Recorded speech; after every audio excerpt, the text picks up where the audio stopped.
প্রিয় দর্শক, দেশ টিভির নিয়মিত অনুষ্ঠান দেশের কথা দশের কথায় আপনাদেরকে স্বাগত জানাচ্ছি। আমি নজরুল কবির।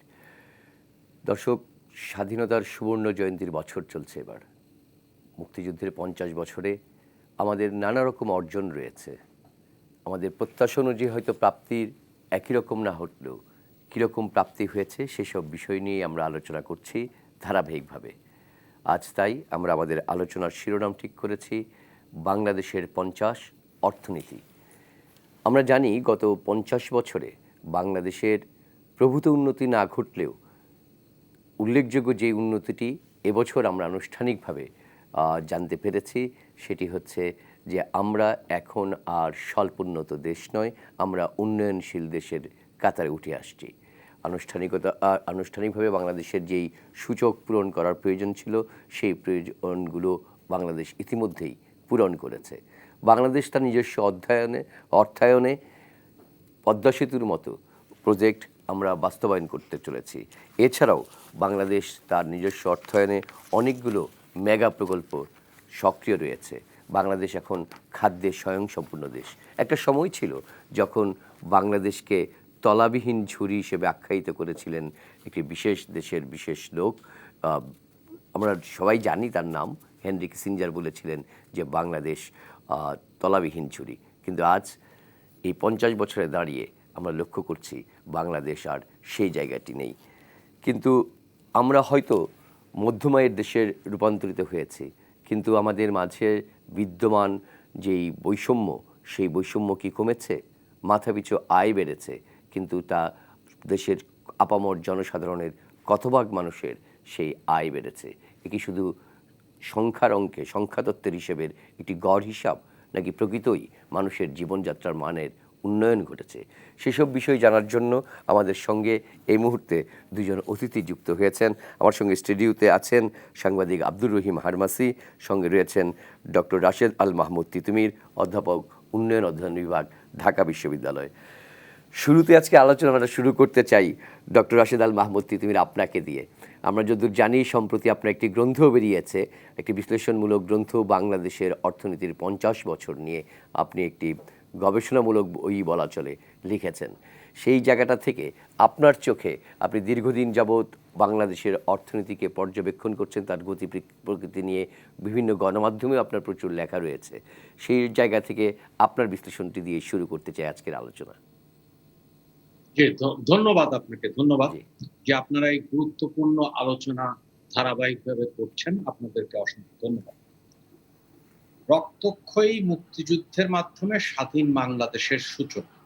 এ দেশের মানুষ শ্রেণী, পেশা, ধর্ম, বর্ণ নির্বিশেষে শোষণ, বঞ্চনা এবং নিপীড়ন থেকে মুক্তির আশায় সর্বাত্মক যুদ্ধে ঝাঁপিয়ে পড়ে স্বাধীন দেশের পতাকা উত্তোলন করেছে।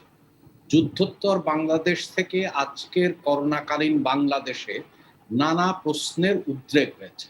সময়ে সময়ে বিভিন্ন প্রেক্ষাপটে প্রশ্নগুলোর ধরন পাল্টালেও এদের মধ্যে একটি মূল সুর বিদ্যমান। স্বাধীন রাষ্ট্রটি মুক্তিযুদ্ধের ৩ স্তম্ভ সাম্য, মানবিক মর্যাদা ও সামাজিক ন্যায় বিচারের ভিত্তিতে কি রূপ হতে পারত এবং প্রকৃতপক্ষে কি রূপ ধারণ করেছে সেটাই আমি আমার পুস্তকে বিশ্লেষণ করার চেষ্টা করেছি। আমি এই পর্যায়ে আপনি যখন সূচনা বক্তব্য রাখছিলেন তখন একটা বক্তব্য আপনি উপস্থাপন করেছেন, অর্থাৎ একটা বয়ান বাংলাদেশে যেটা বেশ প্রচলিত আছে, তার সাথে আরো কতকগুলো বয়ান বাংলাদেশে পরিচিত আছে, যেমন হচ্ছে বাংলাদেশ বিস্ময় বা বাংলাদেশ ধাঁধা বা অন্যান্য বিভিন্ন বয়ান। তা আমি মনে করি প্রথমে আমাদের এই বয়ানগুলোকে আপনার নাকচ করতে হবে। কেন নাকচ করতে হবে? কারণ হচ্ছে যে দুটো কারণে। একটা হচ্ছে যে আমরা সম্ভাবনাময় বাংলাদেশের স্বপ্ন দেখি, কিন্তু সম্ভাবনাময় বাংলাদেশের সর্বজনীন ও সর্বজনের বাংলাদেশ হতে গিয়ে অনেক সময় হোঁচট খেয়েছে। তাহলে বয়ান ৩টার যদি আপনি খেয়াল করেন, বিশেষ করে সাম্প্রতিক যে বয়ানগুলো দেখেন, সেখানে কতকগুলো সমস্যা আছে। প্রথম হচ্ছে যে বাংলাদেশের উন্নয়নের গল্পটা কি? বাংলাদেশের উন্নয়নের গল্প হচ্ছে মানুষের গল্প। সেটা হচ্ছে গ্রাম থেকে মানুষ শহরে এসেছে, অথবা গ্রামের মানুষ বিদেশে গেছে, এবং তারা কর্মসংস্থান তাদের তৈরি হয়েছে। কর্মসংস্থানের মাধ্যমে তাদের আয় বেড়েছে, আয় বাড়ার মাধ্যমে ভোগ ব্যয় বেড়েছে, এবং ভোগ ব্যয় বাড়ার মাধ্যমে আপনার মোট দেশজ উৎপাদন বেড়েছে। অর্থাৎ হচ্ছে যে মানুষ আসলে তাদের আত্মশক্তিতে বলীয়ান হয়ে সামনের দিকে এগিয়ে গেছে, এবং সেইভাবেই আপনার সামনের অগ্রযাত্রাটা সে অব্যাহত রাখছে। এবং করোনাকালীন সময়েও আপনি দেখবেন যে বিদেশে তিনি যে অবস্থায় থাকুন না কেন, তিনি কিন্তু তার অভিবাসী আয় ধরে রেখেছেন এবং গ্রামীণ অর্থনীতির খুব থুবড়ে পড়ার থেকে রক্ষা করেছেন। তাহলে এটা হচ্ছে প্রথম, যে উন্নয়নটা হয়েছে কিভাবে। দ্বিতীয় যে গল্পটা, আচ্ছা বাংলাদেশে সামাজিক ক্ষেত্রে পরিমাণগত অগ্রগতি হয়েছে, সেখানে তো রাষ্ট্র ব্যয় করেনি, তাহলে অগ্রগতিটা হলো কিভাবে? তাহলে আমরা যদি খেয়াল করি তাহলে দেখব হচ্ছে যে বাংলাদেশ অন্যতম রাষ্ট্র, দক্ষিণ এশিয়ায় তো অবশ্যই, যেখানে আমরা লক্ষ্য করেছি সেটি হচ্ছে যে মানুষ নিজে যতটুকু না খাচ্ছে তার বেশি তার পরবর্তী বংশধর এর জন্য ব্যয় করছে। যার ফলে আপনি দেখবেন নিজস্ব পকেট থেকে শিক্ষায় ব্যয় দক্ষিণ এশিয়ায় সবচেয়ে সর্বোচ্চ হচ্ছে বাংলাদেশে। অর্থাৎ রাষ্ট্রীয় ব্যয় বাড়েনি, কিন্তু মানুষ নিজের থেকে ব্যয় করছে। ঠিক একই কথা হচ্ছে স্বাস্থ্য খাতের ক্ষেত্রেও। অর্থাৎ হচ্ছে যে সামনের দিকে, তার মানে রাষ্ট্র তার দায়িত্ব পালন করেছে কি করেনি, সেটা একটা বড় রকমের প্রশ্ন থেকে গেছে। তৃতীয় যে বক্তব্যটি এসছে সেটি হচ্ছে যে আপনার যেটাকে বলে যে সুশাসনের ঘাটতি থাকলে তাহলে উন্নয়ন কি সম্ভব কিনা, এরকম একটা কথা চালু আছে বয়ান। আপনি যদি খেয়াল করেন তাহলে দেখবেন হচ্ছে যে এই বয়ানটাও টেকে না। কেন টেকে না? কারণ হচ্ছে যে আপনি যতগুলো সূচকের কথা আমরা বলি, সেই সমস্ত সকল সূচক 90 সালের পরের থেকে বাড়া শুরু করেছে, এবং সেটা ক্রমাগতভাবে বেড়েছে 2005 পর্যন্ত, এবং সবগুলো সূচক।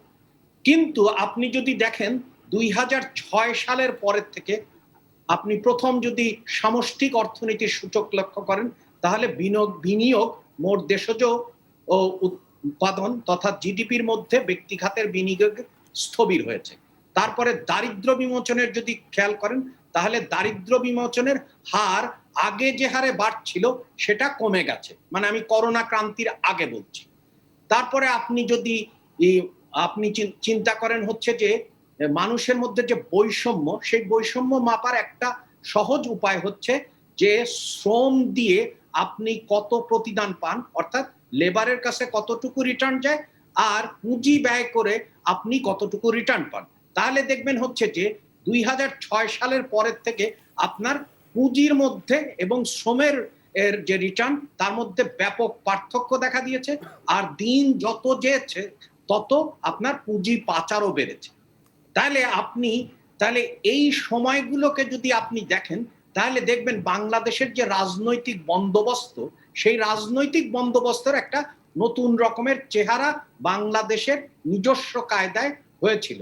যখন এটা ক্ষমতার অদল বদল হয়েছে, তখন কিন্তু সবগুলো সূচকের সাথে এক ধরনের সহসম্পর্ক স্থাপিত হয়েছে। কিন্তু পরবর্তীতে আমরা দেখেছি দারিদ্র বিমোচনের ক্ষেত্রে বলেন, তারপরে বৈষম্য বৃদ্ধির ক্ষেত্রে বলেন, বিনিয়োগের ক্ষেত্রে বলেন, পুঁজি পাচারের ক্ষেত্রে বলেন, ব্যাংকিং ব্যবস্থার কথা বলেন, কিন্তু এক্ষেত্রে মনে রাখতে হবে, যদি আগের গুলোকে অর্থাৎ 1991 থেকে 2005কে যদি আপনি বলেন এক ধরনের প্রতিযোগিতামূলক গোষ্ঠীতান্ত্রিক বিকাশ, অর্থাৎ সেখানেও কিন্তু আপনার ক্ষমতা এবং আয়ের বা পুঁজির একটা কেন্দ্রীভবন ঘটেছে, কিন্তু তারপরেও সামনের দিকে গেছে। কিন্তু পরবর্তীতে আপনার সুশাসন না বলে আমি বলবো যে গণতন্ত্রের যে আপনার যে সমস্ত অঙ্গ, অর্থাৎ মানবিক মর্যাদার যেগুলো আপনার অংশ, সেগুলোর অভাব দেখার সাথে সাথে কিন্তু অন্যান্য সূচকেরও আপনি একটি সহসম্পর্ক স্থাপন করতে পারেন। তাহলে আমি যেটা বলার চেষ্টা করছি যে বাংলাদেশের মানুষ আপনার এগিয়েছে, এবং তার সাথে আপনি যদি চিন্তা করেন দেখবেন সেটাও সম্পর্কটায় স্থাপিত হয়। যেমন নারী অংশগ্রহণ করেছে, সামনের দিকে গেছে। তারপরে হচ্ছে কিন্তু পরবর্তীতে আপনি যদি খেয়াল করেন নারীর প্রতি সহিংসতা বেড়েছে। আপনি এখন যদি কোভিড কালে আসেন তাহলে আমরা একটা বড় রকমের চ্যালেঞ্জের মধ্যে আছি। এটা বাংলাদেশে হয়েছে তা না, পৃথিবীর বিভিন্ন দেশেই হয়েছে। যেমন আমরা গত ৩০ বছরের যে অর্জন করেছিলাম, বিশেষ করে দারিদ্র্য বিমোচনের ক্ষেত্রে আমরা লক্ষ্য করেছি যে নতুন দারিদ্র্য তৈরি হয়েছে। তারপরে কর্মসংস্থানহীনতা আগেই বাড়ছিল, যুবক বেকারত্ব আগেই বাড়ছিল এবং আপনার জি। কর্মসংস্থানহীন প্রবৃদ্ধি ঘটছিল, কিন্তু বড় রকমের চ্যালেঞ্জ হিসাবে এসেছে কর্মসংস্থান। তার সাথে আপনার আনুষ্ঠানিক খাতে কর্মসংস্থানটা বাড়েনি, অনানুষ্ঠানিক খাতের কর্মসংস্থান যেটুকু হয়েছে তার ফলে আমাদের একটা বড় রকমের আমাদের এই অর্থনীতির মৌলিক সূচকের ধাক্কা নেয়ার ক্ষমতা কম থাকার কারণেই তো নতুন দারিদ্র্য হয়েছে এবং বৈষম্য বেড়েছে। তার মানে হচ্ছে যে আমরা ৩টা বিষয়ে খুব পরিষ্কার বলতে পারি, সেটি হচ্ছে যে কর্মসংস্থান ঘটলে বাংলাদেশের উন্নয়ন সম্ভব। দ্বিতীয় আমরা বলতে পারি এবং আমরা এটাও সাথে সাথে বলতে পারি দারিদ্র্য বিমোচন সম্ভব। এবং যদি লেবারের শ্রমের প্রতি প্রতিদান বাড়ে তাহলে বৈষম্য কমতে পারে। তৃতীয় হচ্ছে যে রাজনৈতিক বন্দোবস্তর ক্ষমতা কাঠামোর মধ্যে যদি ক্রমাগত কেন্দ্রীভবন ঘটে তাহলে বিনিয়োগে আস্থা কমে, প্রতিষ্ঠানগুলো ভেঙে যায় এবং তার সাথে সাথে অর্থনীতির মূল্য সূচকের অনেক সময় সমস্যা দেখা দেয়। তো এই পর্বে আমি এটাই বলবো যে আমাদের নিজস্ব বয়ানটায় দেখতে হবে সেখানে মানুষ আসলে নতুন নতুন পথ তৈরি করেছে। অনেক ধন্যবাদ, আপনার এই জায়গাটায় আসবো। আমার নিজেরও কিছু প্রশ্নের জায়গাটা যে মানুষ যদি এগোলো, সেই মানুষ এগোনোর ক্ষেত্রেই রাষ্ট্রের সেই জায়গাতে কোনো নীতি ছিল কি না, অর্থাৎ ব্যাপক সংখ্যক মানুষ যখন বিদেশে যাচ্ছে তাহলে সেই ক্ষেত্রে আমার বিদেশে কর্মসংস্থানের জায়গা তৈরি করার ক্ষেত্রে এ পর্যন্ত রাষ্ট্রের কোনো ভূমিকা ছিল কি না, বাংলাদেশে যখন নারীর অংশগ্রহণ বাড়ছে আর শ্রমের ক্ষেত্রে, কর্মের ক্ষেত্রে, সেখানেও রাষ্ট্রের কোনো নীতিমালা বা ভূমিকা, কিংবা আপনি সর্বশেষ যেটি বলছিলেন যে রাজনৈতিক বন্দোবস্তের জায়গা, রাজনৈতিক বন্দোবস্তের জায়গাতেও, বা সেটাকে যদি আরও একটু বিস্তারিত বলতে চাই সুশাসনের প্রশ্নেও, যে সেই ক্ষেত্রে দৃষ্টিভঙ্গি পাল্টেছে কিনা, এই জবাবগুলো আপনার কাছ থেকে আবার শুনবো। এবার একটু আব্দুর রহিম হারমাসি, আপনার কাছ থেকে আসতে চাই। আপনি দীর্ঘদিন যাবৎ অর্থনীতি বিষয়ে রিপোর্ট করছেন, তিতুমির ভাইয়ের সঙ্গেও একই সঙ্গে দেখে ওটা আপনাদের, আপনার জায়গাতে একেবারে মানে ঠিক অর্থনৈতিক পরিভাষায় না হলেও খুব সাদামাটা ভাষায় আপনার কাছে কি মনে হয়েছে আমরা কোন কোন জায়গাতে এগিয়েছি? শুধুই কি মানুষ অনেকখানি এগিয়েছে, নাকি রাষ্ট্রের অর্থাৎ সরকারের যারাই ক্ষমতায় ছিলেন তাদেরও কিছু দৃষ্টিভঙ্গিগত পলিসি ছিল যেটি মানুষকে উদ্বুদ্ধ করেছে কাজের ক্ষেত্রে যাওয়ার জন্য? না, যার যেখানেই যতটা অবদান থাক না কেন, বাংলাদেশ যে অনেক দূর এগিয়েছে এটা বলার অবকাশ রাখে না। সেটার বিতর্ক থাকতে পারে যে সরকার যতটা ভূমিকা রাখার কথা ছিল সেটা করেছে কিনা, বা মানুষ যতটা রেখেছে সেটা হয়তো প্রত্যাশিত ছিল না, প্রত্যাশার বেশি রেখেছে, সে আলোচনা হতেই পারে। তবে একটি বিষয় নিশ্চিত এবং সত্যিকার অর্থেই বলতে হয়, বাংলাদেশ এগিয়েছে, আমরা এগিয়েছি। এবং এটা কিন্তু শুধু বাংলাদেশের মানুষ নয়, এখন বিশ্ব অঙ্গনেও বিভিন্ন গবেষক বলি, রাষ্ট্রপ্রধান বলি, সবাই স্বীকার করছে। এটি একটি বিষয়। আর প্রথমেই আমি আপনাকে যেটি বলতে চাই যে আসলে এই যে আজকের যে বিষয় বাংলাদেশের ৫০ বছর বা সুবর্ণ জয়ন্তীতে অর্থনীতি বলি বা যে কোনো বিষয় বলি, সেই আলোচনাটা করার সুযোগ দিয়েছেন বা আমরা যারা করছি তারা আসলে সৌভাগ্যবানই বলবো। আমি ব্যক্তিগতভাবে বলি যে মাত্র এই জানুয়ারিতে আমি ৫০ বছর পার করেছি। আমার যতটুকু মনে পড়ে আপনার সঙ্গে রাজনীতি করেছি, আপনিও হয়তো ৫০ পেরিয়েছেন বা পেরোবেন এরকম। তিতুমির ভাই হয়তো একটু আমাদের সে ২-৩ বছরের বড়। মোয়াজ্জেম ভাই যদি যোগ দেন, আমার জানা মতে মোয়াজ্জেম ভাইও ৫০ পেরিয়েছেন বা ১-২ বছর। অর্থাৎ আমরা সৌভাগ্যবান যে এই আলোচনায় ৪ জন আলোচনা অংশ নিতে পারছি এবং ৪ জনই ৫০ সুন্দরভাবে বাংলাদেশের সুবর্ণ জয়ন্তীকে দেখলাম। হয়তো আরও ব্যাপকভাবে যেভাবে আয়োজনের কথা ছিল সেভাবে না হলেও আমরা আয়োজনটা দেখতে পাচ্ছি, একটি বিষয়। আরেকটি বড় বিষয় হচ্ছে, দেখেন আমরা হয়তো যখন ৭৫ বছর উদযাপন হবে তখন হয়তো আমরা ৪ জনের কেউ হয়তো থাকতেও পারি, সবাই থাকতে পারি, হয়তো অনেকে ২-১ নাও থাকতে পারে ৭৫ বছর। আর জানি না ১০০ বছর গোল্ডেন জুবিলি হয়তো আমরা কতটা দেখতে পারো। সেই কারণে সেই আলোচনা থেকে আমি যেটা বলতে চাই সেটি হচ্ছে যে হ্যাঁ, এই ৫০ বছরে আমরা কতটুকু এগিয়েছি এই আলোচনা হয়তো আমরা চারজনের বাইরেও যদি করি, তাহলে আমি একটু আপনাকে মনে করে দিতে যে এই যে বঙ্গবন্ধু মানে আমাদের জাতির পিতা বঙ্গবন্ধু শেখ মুজিবুর রহমানের জন্ম শতবার্ষিকী এবং বাংলাদেশের সুবর্ণ জয়ন্তী পালন উপলক্ষে 10 দিনের যে কর্মসূচি নেওয়া হয়েছিল 17 মার্চ উদ্বোধন হয়েছিল। সেই উদ্বোধনী অনুষ্ঠানে আপনার সরাসরি উপস্থিত ছিলেন একজন রাষ্ট্রপ্রধান, একই সঙ্গে বেশ কয়েকজন রাষ্ট্রপ্রধানের ভিডিও বার্তা দেওয়া হয়েছিল।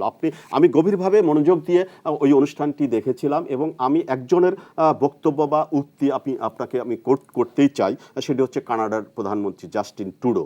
উনি পরিষ্কারভাবে বলেছেন এই বাংলাদেশ এক অন্য বাংলাদেশ। উনি তার শৈশবের স্মৃতিচারণ করার স্মরণ করিয়ে দিয়ে বলেছেন যে 1983 সালে উনি যখন ওনার বাবা কানাডার রাষ্ট্রপ্রধান ছিলেন, প্রধানমন্ত্রী ছিলেন, তার সঙ্গে বাংলাদেশে এসেছিলেন 1983 সালে। উনি ওই বাংলাদেশের সঙ্গে এই বাংলাদেশের তুলনা করতে গিয়ে বলেছেন সে সময়ের বাংলাদেশ আর এখনকার বাংলাদেশ ভিন্ন। আমি তার উক্তি ইংরেজিতে বলেছেন, বাংলাদেশ বলছি আমি।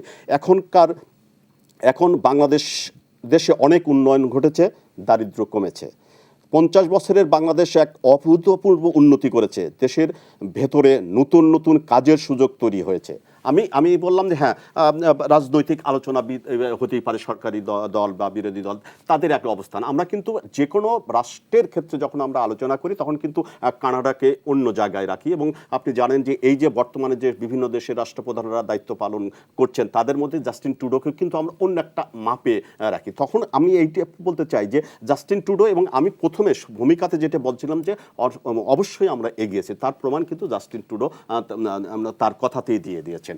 আরেকটি বড় বিষয় হচ্ছে যে আমরা এই যে 50 বছর অতিক্রান্ত করলাম, হ্যাঁ হতে পারে আমরা অনেকে হাহুতাশ করি না বিভিন্ন চায়ের দোকানে বা হ্যাঁ আমরা হয়তো আরও এগিয়ে পারতাম। অনেকে আবার ক্ষোভের সঙ্গে হতাশার সঙ্গে হাহুতাশ করে বলে কিছুই তো হলো না। এই আলোচনাও আসে যারা বাংলাদেশের বিপক্ষে ছিলেন বা বাংলাদেশের স্বাধীনতা চায়নি, তারা বলে পাকিস্তান আমলে ভালো ছিল, এরকম আলোচনা তো হয়। কিন্তু আপনাকে মনে রাখতে হবে যে এই 50 বছরে আপনার ধাক্কাও কিন্তু বাংলাদেশের কম লাগেনি। আপনি যদি আমি একটুখানি যদি আপনাকে স্মরণ করিয়ে দিতে চাই, আপনি দেখেন প্রথম ধাক্কা হলো কি 1971-এর পরে জাতির জনক বঙ্গবন্ধুকে একদম সপরিবারে হত্যা, মানে একদম বড় ধাক্কাটা দেখেন আপনি কিভাবে আসলো। তারপরে ধাক্কাটা আসলো হচ্ছে আপনার দেখেন জাতীয় 4 নেতাকে হত্যা। তারপরে ধাক্কা আপনি বলেছি দীর্ঘদিন এই বাংলাদেশের সামরিক শাসন। তারপরে আপনি একটা সময় দেখবেন যে কিভাবে জঙ্গিবাদের উত্থান, সেই বাংলা ভাই শায়েক রহমান কিভাবে উত্থান। তারপরে আরেকটি বড় ধাক্কা দেখেন আপনি যদি মনে করবেন 2004 সালের 21 আগস্টে মানে আওয়ামী লীগ সভানেত্রী তার 21 আগস্টের যে গ্রেনেড হামলা, আপনাকে সেটাও আমি স্মরণ করিয়ে দিতে চাই। একই সঙ্গে দেখবেন আপনার একটু যদি মনে রাখবেন তাহলে হচ্ছে 2009 সালের শুরুতে আওয়ামী লীগের যখন ক্ষমতা ভার নিল, দায়িত্ব নিল, তার কয়েকদিনের মাথায় কিন্তু প্রথম দিকেই কিন্তু আপনার মনে আছে যে পিলখানার বিরাট একটা বড় হত্যাকাণ্ড। এবং এগুলো কি আপনার মনে হয় যে আমাদের অর্থনীতির ক্ষেত্রে বড় প্রভাব রেখেছিল? তারপরে হ্যাঁ, আমি বলছি আপনাকে যে এই ধাক্কাগুলো আপনাকে মনে রাখতে হবে। তারপরে আপনি দেখেন যে এই যে মাঝখানে 2014-র দিকে যে আরেকটি ধাক্কা আসলো বা আরেকটি তাণ্ডবই বলবো আমি, যে হেফাজতের একটি 5 মেয়ের কথা, 14 5 মেয়ের কথা মনে আছে। আমি বলছি যে যারা হাহুতাশ করেন তাদেরকে কিন্তু এই বিষয়গুলো মনে রাখতে হবে যে এইগুলা যদি না থাকতো, এই ধাক্কাগুলো না থাকতো, এই বিষয়গুলো যদি না থাকতো, তাহলে হয়তো আমরা আরও মসৃণভাবে আরও হয়তো ভালোভাবে এগিয়ে যেতে পারতাম। কিন্তু আমি ব্যক্তিগতভাবে মনে করি যে হ্যাঁ, তিতুমির ভাইয়ের সঙ্গে আমি 100% একমত যে এই যে বাংলাদেশের 50 বছরের এই যে অর্জন, এই যে সাফল্য, তার ক্ষেত্রে সরকার বিভিন্ন সময় কতটা কি অবদান রেখেছে তা আমি জানি, তা সে আলোচনা আমরা করতেই পারি। কিন্তু বাংলাদেশের মানুষের মধ্যে যে মানুষের যে উদ্যোগ, মানুষের যে উদ্যমী কর্মস্পৃহা, সেটাই ভুল রেখেছে। তার প্রমাণ আমি একটু আপনাকে দিতে চাই, যেটি বলেছেন যে ট্রুডো যেটি বলছিলেন বাংলাদেশের ভেতরে নতুন নতুন কাজের সুযোগ তৈরি হয়েছে। আমি এই পর্যায়ে শুধুমাত্র একটি কথা, আপনি দেখবেন আপনার মনে আছে আমার বাড়ি উত্তরাঞ্চলের দিকে দেখবেন মানে চাষাবাদের জন্য ইরি চাষ, ধান চাষের জন্য একটা শ্যালো ইঞ্জিন নিয়ে আসা হয়েছিল, সেই একমাত্র ধান চাষের জন্য, খেতে পানি দেওয়া, কাতের করার জন্য। সেই শ্যালো ইঞ্জিনের এখন বাংলাদেশের উত্তরাঞ্চল বলি বা বিভিন্ন দেশে আপনি যদি অবাক হয়ে যাবেন 31 ধরনের ব্যবহার হয় স্যালুন। একটা শিশুর জন্ম থেকে শুরু করে একজন বয়স্ক মানুষের একদম মৃত্যু পর্যন্ত অর্থাৎ নিয়ে যাওয়া এমন কোনো কাজ নেই এই স্যালো মেশিনটিতে হয় না। আমি জানি না যে এই স্যালো মেশিন যিনি আবিষ্কার করেছিলেন উনি যদি জানতেন যে বাংলাদেশের মানুষ তার এই আবিষ্কারকে এতভাবে ব্যবহার করছে তিনি কতটা অবাক হতেন আমি জানি না। সেই কারণে বলছে যে মানুষের মধ্যে যে উদ্যমী স্পৃহা আছে, কর্মস্পৃহা, অন্তর্নিহিত শক্তি আছে, এই শক্তি এবং অবশ্যই যতটা হওয়ার কথা ছিল ততটা না হলেও সরকারের নীতি সহায়তা অবশ্যই ছিল। সব কিছু মিলিয়ে আমরা এক ভিন্ন বাংলাদেশ পেয়েছি। অনেক ধন্যবাদ আব্দুর রহিমান মাসি। স্বাগত ডক্টর খন্দকার গোলাম মোয়াজ্জেম হোসেন আপনাকে। আমরা ইতিপূর্বে আমি জানি না ঠিক যে রাশেদ আল মাহমুদ তিতুমিরের আলোচনা আমরা শুনছিলাম, আপনি পুরোটা সেটা শুনতে পেরেছেন কিনা আপনার মন্তব্যটা জানতে চাই। আজকে আমরা আলোচনা করছি যে বাংলাদেশের 50 বছর অর্থনীতি আসলে আমরা কোন জায়গায় এসে দাঁড়িয়েছি। আমরা তো এখন যেই তলাবিহীন ঝুড়ি বলা হতো বাংলাদেশকে, সেই বাংলাদেশ এখন নিজস্ব অর্থায়নে পদ্মা সেতুর মতো বৃহৎ সেতুও করতে পারছে। আপনার আলোচনাটা শুনতে চাই। জি, ধন্যবাদ। আমার আসলে শোনার সৌভাগ্য হয়নি ডক্টর তিতুমিরের, তবে আব্দুর রহিম হারামাসির বক্তব্য পুরোটাই শুনলাম, ভালো লাগলো শুনে। আমি যদি এই 50 বছরের অর্জনকে বলতে চাই তাহলে অবশ্যই যে কথাগুলো বলা হয়েছে একটা ব্যাপক অগ্রগতি হয়েছে, সেটা অবশ্যই সেটা স্বীকার করতে হবে। আপনি এটাকে বিভিন্ন উপাত্তের সঙ্গে বিশ্লেষণ করে বলতে পারেন যে একটা হলো যে স্বাধীনতা কালে বাংলাদেশে দারিদ্র্যের হার যেটা ছিল 48%, সেটা এখন অর্ধেকের কমে নেমে এসছে, এখন 20% নেমে এসছে। এই 50 বছরে দারিদ্র্যের হারের ক্ষেত্রে এই যে বড় অগ্রগতি, যে মানে যেটা সেই সময় সন্দেহ ছিল যে এত বেশি সংখ্যক দারিদ্র পীড়িত মানুষকে নিয়ে একটি দেশ আসলে কতটুকু এগোতে পারবে, সেই জায়গায় আমরা আমাদের পূর্বতন যে রাষ্ট্র ছিল তাদেরকে মাথাপিছু আয়ের দিক থেকে পিছিয়ে ফেলেছি, এবং সাম্প্রতিককালে আমরা ভারতকেও মাথাপিছু আয়ের দিক থেকে পিছনে রেখেছি। তো এগুলো অবশ্যই ডক্টর খন্দকার গোলাম মোয়াজ্জেম, এই জায়গাটা একটু আপনাকে থামাতে একটা প্রশ্ন করতে চাই। এই যে মাথাপিছুর আয়ের কথাটা বলা হয়, কিন্তু ব্যাপারটা কি অনেকটা এইরকম না যে একজনের ইনকাম হলো 50 লাখ টাকা, আরেকজনের ইনকাম হচ্ছে 10,000 টাকা। সেটার যখন আমি গড় করছি, গড় করে তো মনে হচ্ছে যে যিনি 10,000 ইনকাম করছেন তিনিও একটি জায়গায় এসছেন। আসলে সমাজের সামাজিক অর্থনৈতিক বৈষম্যর চিত্রটা কি? ঠিকই বলেছেন। গড়ের ক্ষেত্রে সবসময় এই তুলনীয় চ্যালেঞ্জটি থাকে যে কেউ কেউ অনেক উচ্চ আয়ের জায়গায় থাকেন এবং অনেক নিম্ন আয়ের মানুষের মধ্যে যখন গড় হয় তখন এই সমস্যাটি থেকে যায়। কিন্তু এরকম একটি মাথাপিছু সূচক সেটা অনেক সহজভাবে অনেক কিছু বুঝতে সুবিধা করে। যেমন আমি যদি আপনাকে বলি যে সিঙ্গাপুরের জাতীয় আয়ের চেয়ে বাংলাদেশের জাতীয় আয় বেশি, সেটি শুনলে কিন্তু আপনার কাছে মনে হবে সেটা কি করে সম্ভব, সিঙ্গাপুর তো অনেক উন্নত। কিন্তু যখন যদি বলা হয় যে সিঙ্গাপুরের মাথাপিছু আয় বাংলাদেশের মানুষের মাথাপিছু আয়ের চেয়ে কয়েক গুণ বেশি বা কয়েক সুগুণ বেশি, তখন কিন্তু আপনি ধরতে পারেন যে আসলে সিঙ্গাপুরের অর্থনীতি বাংলাদেশের চেয়ে কোথায় এগিয়ে আছে সেটি। তবে হ্যাঁ, একটি সূচক দিয়ে তো আর একটি অর্থনীতির সকল বিষয়গুলোকে ধরা যায় না। এটার সঙ্গে তখন জড়িত হবে যেমন যেটি বললেন আয় বৈষম্যের জায়গায়। এই সময়কালে যেমন আমরা অর্জন মানে আমাদের মাথাপিছু আয় বা দারিদ্র্যের হারের ক্ষেত্রে উন্নতি হয়েছে, যে এটি যেমন ঠিক, আবার বৈষম্যের জায়গাটিও কিন্তু ব্যাপকভাবে বেড়েছে, এবং কোভিডের কারণে তো সেটি আরো বেড়েছে। এবং এই বৈষম্যের কারণে যে অন্তর্ভুক্তিমূলক সমাজ, যেটি আমাদের ইসের ভিতরে, আমাদের কনস্টিটিউশনের ভিতরে যেটি বলা বা আমাদের বঙ্গবন্ধুর ভাষণে প্রায়শই আমরা যে কথাটি শুনি, সেই জিনিসগুলোর জায়গায় কিন্তু আমরা এখনো বহুলাংশে পিছিয়ে আছি। এখন আমাদের এখানে অনেক বড় বড় গ্রুপ অফ কোম্পানিজ, তারা এখন অর্থনীতির বড় জায়গাগুলোকে নিয়ন্ত্রণ করাই বলি সেটি হচ্ছে। এমনকি তারা শুধু অর্থনীতির জায়গা না, এখন তারা তাদের এই নেক্সাসটিকে রাজনৈতিক প্রেক্ষাপটেও ব্যবহার করছে, যার ফলে ক্ষুদ্র মাঝারি উদ্যোগ বা যেখানে ব্যাপক সংখ্যক মানুষের অংশগ্রহণ, তারা কিন্তু সেইভাবে অর্থনৈতিক কর্মকাণ্ডে জড়িত হবার সুযোগ পাচ্ছে না। এবং ক্ষুদ্র উদ্যোগের সঙ্গে বড় বা মাঝারি উদ্যোগ এবং বিনিয়োগের উত্তরোত্তর কিন্তু বৈষম্য এবং পার্থক্য বাড়ছে, এবং তাদেরকে কন্ট্রোলও করা যাচ্ছে না। যখন সরকার কোনো একটা নীতি সিদ্ধান্ত নেন, দেখা যায় যে কতিপয় বড় অ্যাসোসিয়েশন বা কতিপয় বড় গ্রুপের কথার ভিত্তিতে সিদ্ধান্তগুলো হচ্ছে। এমনকি আমরা এটাও দেখেছি যে প্রতি বছর যে বাজেট আসে, বাজেটে যে বিভিন্ন রাজস্ব সিদ্ধান্ত হয়, আপনি অবাক হবেন সাম্প্রতিককালে এমনও হয়েছে কতিপয় বড় গ্রুপকে বা কতিপয় বড় সেক্টরকে টার্গেট করে কিন্তু সেই ধরনের নীতি সিদ্ধান্তগুলো হচ্ছে। ফলে সেই জায়গাগুলোতে কিন্তু আমাদের তাকানোর বিষয় রয়েছে, যেটি আমরা এখনো সেই জায়গায় যেতে পারিনি। দ্বিতীয় যে জায়গাটি এই পর্যায়ে বলা, সেটি হলো যে সুশাসনের জায়গাটি। আমরা হয়তো অর্জন করছি ভালো, কিন্তু দেখবেন যে আমরা কিন্তু এখনো ইসের দিক থেকে কি বলে দুর্নীতির দিক থেকে কিন্তু আমরা এখনো পিছিয়ে পড়া দেশগুলোর ভিতরে অন্যতম দেশের ভিতরে এখনো রয়ে গেছি। আমরা যখন এখনো ব্যবসায়ীদের সাথে কথা বলি, তখনও কিন্তু তারা অন্য সব সমস্যার কথা বললেও একেবারে শুরুতে নিয়ে আসেন হচ্ছে তারা যে কোনো ব্যবসা করার ক্ষেত্রে প্রতিবন্ধকতার প্রথম সমস্যা হলো দুর্নীতি। এবং সেই দুর্নীতিটি হচ্ছে সরকারের লাইসেন্স বা রেজিস্ট্রেশন করার প্রক্রিয়া থেকে শুরু করে তারা পণ্য লেনদেন আয় ব্যয় এগুলোর সঙ্গেও কিন্তু সেটি জড়িত।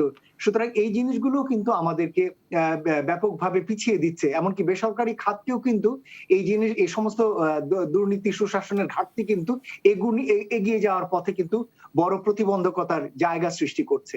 আর সর্বশেষ যদি এই পর্যায়ে এটাই বলতে পারি, সেটা হলো যে আমরা অর্জন বলছি ঠিকই, কিন্তু আপনি কিন্তু মোটা দাগে তাকালে দেখবেন যে অর্জন গেল মাত্র কয়েকটি জায়গায়।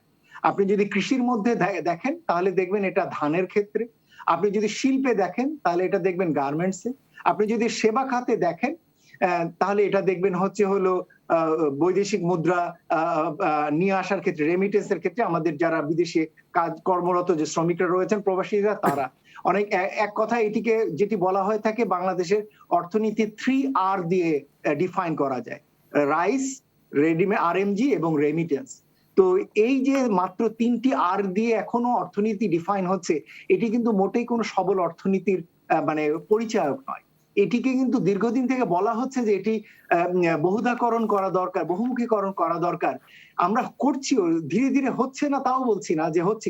এখন রাইসের বাইরে আমরা গবাদি পশু, পোল্ট্রি, তারপরে হচ্ছে মৎস্য, এই জায়গাগুলোতে এগোচ্ছি, কিন্তু সেটি কিন্তু এখনো সেইভাবে তুলনীয় পর্যায়ে যায়নি। গার্মেন্টস এর কথা বলছি, কিন্তু গার্মেন্টস এর বাইরে আরেকটি $1 বিলিয়ন ইন্ডাস্ট্রি কিন্তু এখনো সৃষ্টি করা যায়নি। রেমিটেন্স এর কথা বলছি, কিন্তু এর বাইরে কিন্তু এখনো আমরা বেরোতে পারছি না। অনেকগুলো খাতকে সরকার সামনে রেখে অনেকগুলো টার্গেট দিচ্ছেন, আগামী 5 বছরে 1 বিলিয়ন, 2 বিলিয়ন, 5 বিলিয়ন, অনেকগুলো প্রতিশ্রুতির কথা শুনবেন আপনি। সেটি লেদারের কথা শুনবেন, আইসিটির কথা শুনবেন, এমনকি পোল্ট্রি সেক্টরের কথাও শুনবেন। সবই বিলিয়ন বিলিয়নের টার্গেট, কিন্তু কোনোটি কিন্তু অর্জন করা যাচ্ছে না।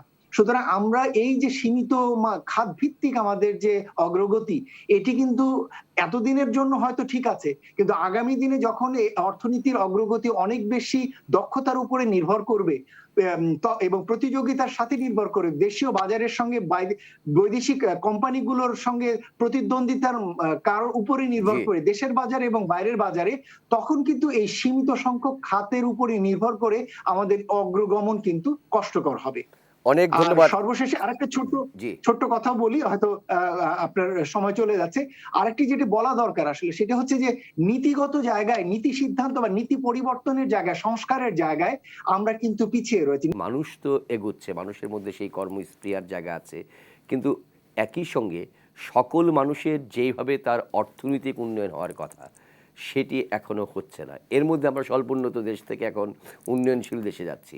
ফলে আমাদের যে বিশেষ বিশেষ কিছু সুবিধা পাওয়ার ব্যাপার ছিল বিশ্ব অর্থনীতির প্রেক্ষাপটে, সেই সুবিধাগুলো থেকে আমরা বঞ্চিত হব। সামনে নতুন চ্যালেঞ্জ আসছে। করোনার কারণে, গোটা পৃথিবীব্যাপী অতিমারি করোনার কারণে অর্থনীতির চাকাগুলো একটু অন্যরকম হচ্ছে, অর্থাৎ ভূ রাজনৈতিক পরিবেশের ক্ষেত্রেও কিন্তু একটু পরিবর্তন আসছে অর্থনীতির ক্ষেত্রে, সেটা লক্ষ্য করা যাচ্ছে। সেই রকম একটি জায়গায় দাঁড়িয়ে আমরা আগামীর বাংলাদেশে অর্থনীতির দিক থেকে কী ধরনের চ্যালেঞ্জ মোকাবেলা করবো এবং আমাদের প্রস্তুতি বা কীরকম আছে? জি, আপনাকে ধন্যবাদ। আমরা বলার চেষ্টা করছিলাম যে গ্রাম থেকে বিদেশে বা প্রধান শহরে অভিবাসনের মাধ্যমে অর্থনীতিতে একটা ব্যাপক পরিবর্তন ঘটেছে। এই পরিবর্তন প্রক্রিয়াটা একদিনে হয়নি, এর একটা ইতিহাস আছে। সেটা হচ্ছে যে পোশাক শিল্পে নারীর নিয়োজন সহ ইত্যাদি শিল্পমুখী পদক্ষেপের পরও কিন্তু ৮০-র দশকের শেষের দিকে গণতান্ত্রিক মুক্তির আকাঙ্ক্ষায় আন্দোলন শুরু হয়, তাই না? আমরা এটাও জানি যে স্বাধীনতার অব্যবহিত পরে ক্রমশ রাষ্ট্র ব্যবস্থার এককেন্দ্রিকতা এবং পরবর্তীকালে সহিংস পরিবর্তন এবং সামরিক শাসনের সূত্রপাতের মাধ্যমে একটা একচেটিয়াতন্ত্র বা টোটালিটেরিয়ানিজম জারি রাখারও প্রচেষ্টা অব্যাহত থাকে। তার মানে জনগণের সঙ্গে রাষ্ট্রের সম্পর্কের স্থাপন এবং পুনঃস্থাপন একটা প্রশ্ন থেকে যায়। তারপরে আমরা লক্ষ্য করেছি যে ৭৫ পরবর্তী শাসনকালে পোশাক শিল্পের ভিত্তি রচনা এবং জনগণ রপ্তানির দ্বার উন্মোচন করা হয়। খাল কাটা কর্মসূচি, গণসাক্ষরতা অভিযান সহ বেশ কিছু কালেকটিভ অ্যাকশনও নেওয়া হয়। পরে ওষুধ শিল্পের বিকাশ, উপজেলা পরিষদ প্রবর্তন করা হলেও ব্যক্তি মানুষের অধিকার লঙ্ঘিত থেকে যায় এবং সে কারণেই আমরা ৯০ পরবর্তী সময়কালে একটা আন্দোলন হয় এবং ক্ষমতা হস্তান্তরের একটা নিজস্ব উদ্ভাবিত পদ্ধতি বলবৎ থাকায় দেশের অর্থনীতিতে প্রবৃদ্ধির হার বাড়তে থাকে। বেসরকারি খাতে উল্লেখযোগ্য সাফল্য আসতে শুরু করে, বিনিয়োগে আস্থা বাড়ায়, বেসরকারি খাত এবং শিল্পে বিকশিত হতে শুরু করে, বিদেশেও কর্মসংস্থান বৃদ্ধি পায়, এ সময় অভিবাসী আয়ও অগ্রগতি লাভ করে। এইটা একটা আমাদের চলছে। তারপরে আমরা এখন করোনায় এসে যে প্রশ্ন আপনি করেছেন, এখানে ৩টা দিক আছে। প্রথম দিকটা হচ্ছে যে আমাদের করোনা অতিমারি এসে আমাদের জীবনে দেখালো যে স্বাস্থ্য ব্যবস্থা যেটা আছে সেটা কতটা ভঙ্গুর। আমরা দেখলাম যে ৩০ বছরে যে দারিদ্র আমরা বিমোচন করেছি সেটাও কতটুকু ভঙ্গুর, যে নতুন দারিদ্র তৈরি হচ্ছে। অর্থাৎ হচ্ছে যে আমরা যে ব্যবস্থা তৈরি করেছি সেই ব্যবস্থা যে কোনো বহিস্থ আপনার আঘাত সহ্য করার ক্ষমতা তৈরি হয়েছে কিনা, তাহলে এইটা একটা বড় প্রশ্ন এসেছে। দ্বিতীয় প্রশ্ন এসেছে যে আমাদের রূপান্তর যোগ্যতা, অর্থাৎ হচ্ছে যে যেটা কিছুক্ষণ আগে ডক্টর গোলাম মোয়াজ্জেম হোসেন বললেন, সেটা হচ্ছে যে আমাদের সব জায়গায় এক কেন্দ্রিকতা বা যেমন রাষ্ট্র ব্যবস্থায় এক কেন্দ্রিকতা, তেমনি আসলে সব জায়গায় একটা এক কেন্দ্রীভুবন বা কেন্দ্রিকতার মধ্যে আছে। অর্থাৎ বহুমুখীকরণ করা যায়নি, সেটা শিল্প খাত বলেন, সেটা কৃষি খাত বলেন, এবং তার চেয়ে বড় জিনিস সেটা হচ্ছে রূপান্তর যোগ্যতার। সেটি দরকার হচ্ছে যে তার উৎপাদনশীলতা বাড়ানো, তারপরে প্রতিযোগিতায় টিকে থাকার সক্ষমতা বাড়ানো এবং আপনার কৌশল বা প্রযুক্তিগত মাধ্যমে সামনের দিকে এগিয়ে যাওয়া। তাহলে এইটা হচ্ছে রূপান্তর যোগ্যতার একটা সমস্যা। তার সাথে কোভিড-১৯ এসে আমার আপনার সবার জীবনের কাছে বলছে যে একটা টেকসই এবং স্থায়িত্বশীল উন্নয়ন দর্শন দরকার। অর্থাৎ আমাদের এমন একটা জায়গায় যেতে হবে যে কারণে আজকে আমরা কি করছি, কারণ মানুষ হচ্ছে আবাসস্থল অর্থাৎ বাস্তুসংস্থান বা ইকোসিস্টেমের উপরে আঘাত এনেছে, যার ফলে আজকে অণুজীবগুলো মানুষের দেহে আসছে এবং বিভিন্ন সময় ভাইরাস আসছে এবং এটার ক্রমাগত বৃদ্ধি থাকবে। তার মানে জীবন বাঁচাতেও আপনার পরিবেশের দিকে যেতে হবে। অর্থাৎ হচ্ছে যে আপনার এমন ভাবে উন্নয়ন দর্শনে পরিবর্তন আসবে যে উন্নয়ন দর্শন আপনাকে একটা টেকসই স্থায়িত্বশীলতা দেবে। তাহলে আমাদের চ্যালেঞ্জ হচ্ছে ৩টা। প্রথম হচ্ছে যে আমাদের সর্বজনীন কতকগুলো বিষয় তৈরি করতে হবে যার মাধ্যমে আমাদের ভিত্তি রচনা করবে।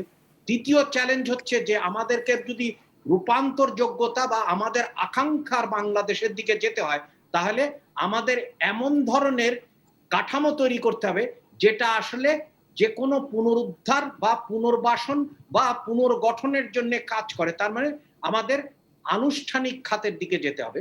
সেই খাতটা হচ্ছে যে আপনার শিল্পমুখী হতে হবে এবং সেখানে আমার দক্ষতা দরকার, সেখানে আমার আর উৎপাদনশীলতা দরকার এবং সেখানে আমার বিভিন্ন জায়গায় বাজার দরকার। অর্থাৎ হচ্ছে যে নির্ভরশীলতার সংস্কৃতি তো চলবে না, কারণ আমরা এটা লক্ষ্য করেছি। যেমন হচ্ছে যে আমরা প্রতিদিনই খবরের কাগজে আপনারা খবর দেন, সেটি হচ্ছে যে যখন ইউরোপে আপনার করোনা পরিস্থিতির ঢেউ যখন মারাত্মক আকার ধারণ করে, তখন আমরা শুনি যে গার্মেন্টসের ক্রয়াদেশ কমতে শুরু করেছে। বা আমরা লক্ষ্য করছি যে যেখানে আমাদের অভিবাসী আয় সবচেয়ে বেশি, সেই সমস্ত দেশগুলোতে যে ধরনের কাঠামোগত সমস্যার মধ্যে পড়বে, বিশেষ করে আপনার এই জ্বালানি, জীবাশ্ম জ্বালানি নির্ভর যে সমস্ত অর্থনীতিগুলো, তাহলে সেইখানেও একটা আমাদের চিন্তা করতে হবে যে আমরা আসলে কিভাবে কর্মসংস্থান মুখীন বাংলাদেশ করব। কারণ আপনি একটা চমৎকার কথা অতীতে বলার চেষ্টা করেছেন, সেটা হচ্ছে যে আপনি একটা উদাহরণ দিয়েছেন যে মানুষের মধ্যে গড়, তার চেয়ে বড় উদাহরণটা হচ্ছে যে আপনার আপনি একটা অর্থনীতির আকার বেড়ে গেল, কিন্তু সেটা হচ্ছে যে ব্যবসা প্রতিষ্ঠানের আকার বাড়লো, কিন্তু কর্মসংস্থানের এবং শোভন কর্মসংস্থানের আকার যদি না বাড়ে, তাহলে তো আমরা বলতে পারি না যে এটা রূপান্তরযোগ্য অর্থনীতি। তারপরে যেটা হচ্ছে যে আমরা সবসময় মনে করেছি কি পরিবেশ একটা আলাদা জিনিস, কিন্তু অতিমানি আমাদেরকে জানাচ্ছে যে জীবন বাঁচানোর জন্য, জীবনকে সামনের দিকে নেয়ার জন্য আমাদেরকে আসলে বাস্তু সংস্থান, জীববৈচিত্র্য এবং জলবায়ু পরিবর্তনের সাথে খাপ খাইয়ে সামনের দিকে যেতে হবে। জি। আর আমি একটা ছোট্ট বিষয় আপনাদেরকে বলি, কারণ আমরা সবসময় অনেক সময় ভুল শব্দ চয়নে মানুষের কাছে ভুল তথ্য দেয়া। বাংলাদেশ কিন্তু সবসময় উন্নয়নশীল দেশে ছিল, এটার মধ্যে কোনো বিষয় নেই। যেটা বিষয় আলোচনা সেটি হচ্ছে যে আমরা উন্নয়নশীল দেশ বলতে জাতিসংঘের যে কাঠামো, সেখানে তার মধ্যে উন্নয়নশীল দেশগুলোর মধ্যে কিছু দেশ স্বল্পোন্নত দেশ, কারণ উন্নয়নের তো একটা পরিস্থিতি আছে, জি। সেই পরিস্থিতি অনুযায়ী তাদেরকে বিশেষ সুবিধা দেওয়া দরকার। সেই জন্য স্বল্পোন্নত দেশ হিসাবে তাদেরকে বিশেষ সুবিধা দেয়। যে প্রশ্নটা আপনি করেছেন সেটা খুব যৌক্তিক। সেটা হচ্ছে যে 2026 সালে আমাদের প্রতিযোগিতায় আরো এক স্তরের বাধা আসবে বিভিন্ন ক্ষেত্রে। ব্যবসায় আসবে, তারপরে আমরা যে বৈদেশিক সাহায্য সহযোগিতা পেতাম সেখানে আসবে, আমাদের যে ঋণ নিতাম সেই ঋণের হারের ক্ষেত্রে আসবে, আমাদের অন্যান্য কৌশলগত বিশেষ করে হচ্ছে যে ট্রিপস বা অন্যান্য চুক্তির ক্ষেত্রে আপনার কতকগুলো বিষয় আসবে। তাহলে আমরা প্রস্তুতি নেব কিনা।